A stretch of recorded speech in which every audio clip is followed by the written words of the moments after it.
یہ جو نظام ہمارے خلاف چلا ہوا ہے نا کہ یہ بڑے انتہا پسند ہیں اور یہ بڑے جناب وہ بڑی سخت باتیں کرتے ہیں، کبھی کس روپ میں اجلاس ہوتے ہیں، کبھی کس روپ میں اجلاس ہوتے ہیں، کہاں وہ اقبال کلندر لاہوری تھے، میں ایک گل کر رہا ہوں تاکہ بعد وچ تانوں سمجھ بھی آوے۔ اقبال کہتا ہے کہ پسرا گفت پیرے خر کا بازے ترائی نکتہ باید حرز جاں کر بنمرودان این دور آشنائی باش ز فیض شاں براہیمی تواں کرد۔ اقبال کہنے لگا کہ ایک زمانہ ساز پیر اپنے پتر نو کہنے لگا پترا اے گل تو پلے بان کے رکھنی۔ اقبال کہنے لگا کہ ایک زمانہ ساز پیر نے اپنے پتر نو گل کی تھی، انہیں کہا ترائی نکتہ باید حرز جاں کر، کہندا پترا اے گل پلے بن کے رکھنی، اے نہیں بولنی میری گل۔ انہیں کہا کی؟ انہیں کہا کہ بنمرودان این دور آشنائی باش، کہنے لگا اس دور دے جڑے نمرود ہیں نا انہوں نے یاری لا کے رکھنی، جیڑی حکومت آوے جس دور دا نمرود جڑا آوے وہ یاری لا کے رکھنی، لیکن لوگوں تے کہنا ہے انہوں نے ملے ہوئے زی فیض شاں براہیمی تواں کرد۔ انہیں کیا نمرودہ نہ یاری بھی لے رہی تے انہاں کولوں فیض لے کے نمروداں کولوں پھر براہیمی دا ڈھونگ بھی رچانا کہ جی اسی تو بت پرست توڑن والے ہیں، جی اسی تو ناموس رسالت، ہاں جی ہاں کیوں جی۔ اقبال کیسی بات کر گیا، کہندا انہاں نہ یاری بھی لانی تے نال کہنا جی اسی بھی ناموس رسالت، ساڑھے حضرت صاحب ناموس رسالت تے بڑی قربانی دیتی، تے میں کہا فیض آباد والے کتھے سن؟ توجہ ہوئی تے جدوں فیض آباد گولیاں چل رہی سن آپ اس ویلے کتھے سن؟ جدوں لوگ شہید ہو رہے سن اس ویلے کتھے سن؟ تے جدوں ممتاز قادری تختہ دار دی طرف جا رہے سی اس ویلے کتھے سن؟ تے جدوں ممتاز شہید ہو گیا جی تے کیڑیاں خبراں اخبار چاندیاں تے ٹی وی تے، میں ممبر تے بیٹھ کے گلاں نہیں کردا، ہر گل دی خبر چل جاندی تے ممتاز قادری دے جناب کروڑاں بندیاں دے جنازے دی خبر کیوں نہ چلی؟ ہاں جی اے اس طرح گل نہیں ہونی، ہاں اتھے نہیں گل اے چلدی، ہاں جی اتھے گل نہیں چلدی، اتھے گل بڑی ہو رہے، ہاں جی اے بالکل انج نہیں ہونا۔ اے حلقہ درویشاں وہ مرد خدا کیسا، ہاں وہ مرد خدا کیسا جی جڑا پھانسی دے پھندے دی طرف انجن جا رہے سے، ہاں جی او حلقہ درویشاں وہ مرد خدا کیسا، او جڑا پھانسی دے پھندے دیتے وہ کھڑ کے بھی کہندا لبیک یا رسول اللہ، اوے حلقہ درویشاں وہ مرد خدا کیسا، حلقہ درویشاں وہ مرد خدا کیسا، کیوں جی؟ اس پہ میں اور مزید گل نہیں کرنا چاہتا، بہت سارے لوگوں کو تکلیف ہو جاتی ساری گلاں دی۔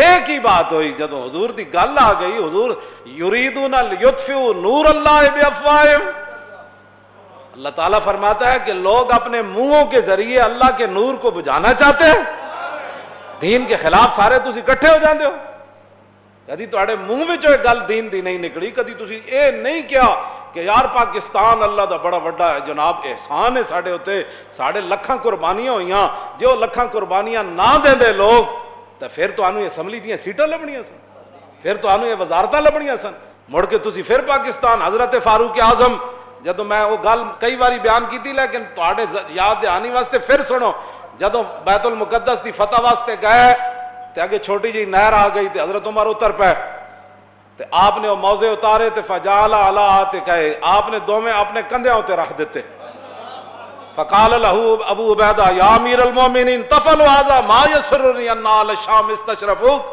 فرمایا امیر المومنین آپ یہ کام کر رہے ہیں، مجھے یہ بات اچھی نہیں لگی، موزے یہاں رکھے جاتے ہیں، پورے اہل شام یہودی دیکھ رہے ہیں، وہ تو یہی دیکھ رہے ہیں کہ ان کا امیر المومنین کیسا ہے، اس کا رنگ ڈھنگ کیا ہے، اس کے ادب آداب کیا ہے، اس کا چلنا کیسا ہے، اس کا لباس کیسا ہے، آپ یہ کیا کر رہے ہیں، مجھے یہ بات اچھی نہیں لگی۔ ابو عبیدہ بن جراح نے یہ بات کر دی، فقال اللہ، حضرت عمر لمبی سانس کھینچی، فرمایا لو یقول ذا غیروں کا ابا عبیدہ جعلتہ نکالا للامت انا کنا ذل قوم فعزنا اللہ بالاسلام فمہما نطلب العزہ بغیر ما عزنا به اذلنا اللہ۔ ترجمان نبی ہم زبان نبی، تو ہم اسلام کا جو نام لیتے ہیں ان کا مذاق اڑاتے ہو، یہ انتہا پسند ہے، ان کے اندر اسلام بڑے تحمل کا درس دیتا ہے. اور میں آقا تحمل کا درس تب دیتا ہے کہ حضرت عمر کا پاؤں چلتے ہوئے گلی کے اندر کسی کے پاؤں پر آ جائے تو اس وقت بندہ وہ کہے کہ تو نظر نہیں آندا، تو حضرت عمر معذرت کرن یار مینوں پتہ نہیں چلیا. لیکن گل جدو دین دی آ جائے، گل جدو ناموس رسالت دی آ جائے تو پھر تے حضرت عمر اتنی دیر بھی نہ کیتی، جنہیں حضور دا فیصلہ نہ منیا، صرف اندر تلوار دے لانے دی دیر کیتی، آ کے آپ نے دا سر تن نال جدا کیتا. تے آپ نے فرمایا ہاکذا عقدی بما لم یرضى بقضاء اللہ ورسولی، فرمایا جو اللہ رسول کے فیصلے پر راضی نہیں اس کا یہی فیصلہ ہے جو عمر نے کر دیا ہے. ساتھ بیٹھ کر پھر سارے کیوں جی انہوں نے بیٹھ کے پریس اسلام بڑے تحمل کا درس دیتا ہے، بردباری کا درس دیتا ہے. میں آخا سی پڑھے ہوئے آ جڑا تحمل بردباری درس کیوں جی. حضور دراز گوش ہوتے تشریف لے آ رہے کیوں جی، اور وہ پیروں میں خاک اٹھی. عبداللہ بن ابی اپنا منہ ڈھانپیا تے آپ نے فرمایا اوئے اے کیا کیتا ہے تم.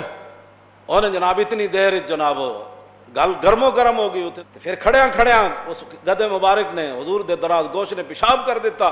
وہ کہہ لگا الیک انی آزانی نتن حمارے کا، حضور انہوں دور لے جاؤ، یہ پیشاب نہ سانو بڑی تعفن پھیلیا.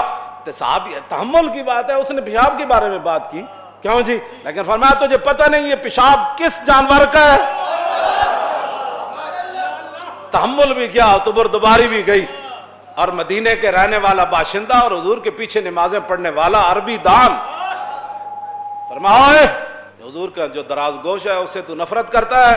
واللہ لحمار رسول اللہ اطیب ریحا منکا، فرمایا رسول اللہ کا مبارک جو ہے دراز گوش ہے وہ تجھ سے زیادہ پاکیزہ ہے. عشق اپنے فیصلے، اقبال کہندا دی سراپا سوختن اندر طلب، انتہاش عشق و آغازش ادب. اقبال کہندا دین تو نام ہی حضور کی یاد میں جلنے کا ہے، اس کی ابتدا ادب ہے اور انتہا عشق ہے. کہ آج بھی صدیق اکبر حضور کے پاؤں میں لیٹے ہوئے، عشق ہے اس کی اندر. زور عشق از باد و آب و خاک نیست. اقبال کہندا عشق دا جڑا زور ہوندا نا، بڑے سارا بندہ جڑا نہ ہوئے، اتنے سارے ڈولے ہون تے روزانہ جناب ہریسا کھاندا ہوئے تے 5 کلو دودھ شامی تے 5 کلو سویرے تے ڈنڈ بیٹھتا تے نال بادام تے پھر مسٹر لاہور بن جائے. اقبال کہندا یہ مسٹر لاہور کے لیے بادام ضروری، اس کے لیے گوشت ضروری. میں کہا پھر اقبال عشق کے لیے کیا ہوتا ہے؟ کہتا ہوں زور عشق از باد و آب و خاک نیست، قوت از سختی اعصاب نیست. اقبال کہنا اتھے ڈوڑے نہیں ویکھے جاندے، اتھے بدن نہیں ویکھا جاندا. اتھے تے عبداللہ بن مسعود دیاں ٹنگا باریک بھی ہون تے صحابہ نو حضور فرمان یہ ٹانگیں اوت پہاڑ سے بڑھ کر وزنی ہیں. ہاں جی توجہ. ہاں عشق دا زور کچھ اور ہی ہوندا. عشق سلطان است و برہان مبین، عشق را ہر دو عالم زیر نگی، لا زمانو دوش و فردا یزو، لا مکانو زیر و بالا یزو. یہ کیا بات ہے؟ تم جو اٹھتا ہے لبیک کے خلاف باتیں کرتا ہے.